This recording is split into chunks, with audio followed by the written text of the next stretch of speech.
En ce jour, les communes de Léchère et Chasselet, nous rendons hommage et perpétuons le souvenir de ceux qui ont combattu pour une France libre et prospère.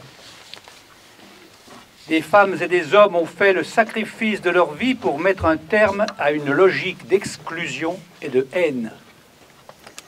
Nous sommes sur les lieux mêmes où tant de soldats ont été suppliciés et assassinés parce qu'ils étaient noirs, où tant de tirailleurs ont souffert pour défendre la liberté de la France.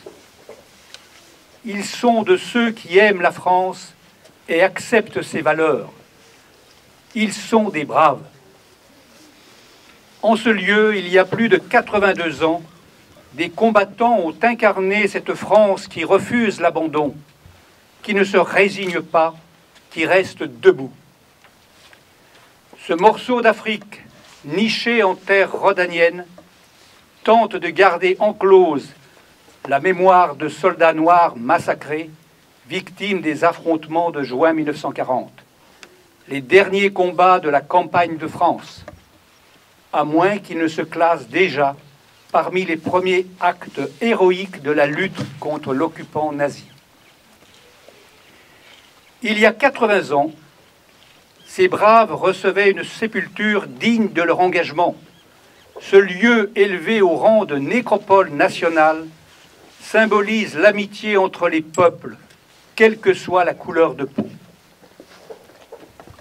Mais le rôle de notre société, de notre collectivité humaine, est de ne pas baisser les bras, de regarder en face le défi auquel nous sommes confrontés, sans découragement, sans laisser aller ni laisser faire.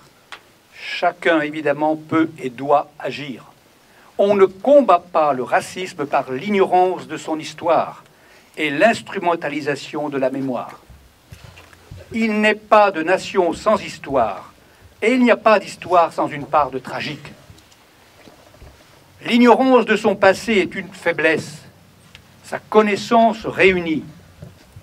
Le vrai combat que nous devons mener, celui de la reconnaissance, celui de la connaissance, celui de la transmission.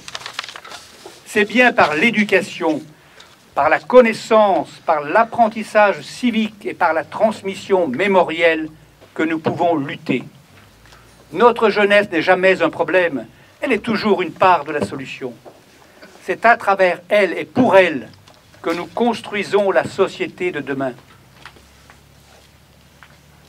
C'est elle qui, demain, fera vivre nos espérances et porter la mémoire de notre passé. Parce que la mémoire est l'avenir du passé, nous avons le devoir de nous souvenir. Il n'y a de véritable mort dans la mémoire des hommes que par l'oubli. La transmission de cette mémoire est un devoir que nous ne pourrons jamais interrompre tant l'exemple de donner sa vie pour un idéal de liberté reste vivant et symbolique de l'engagement pour chacun d'entre nous.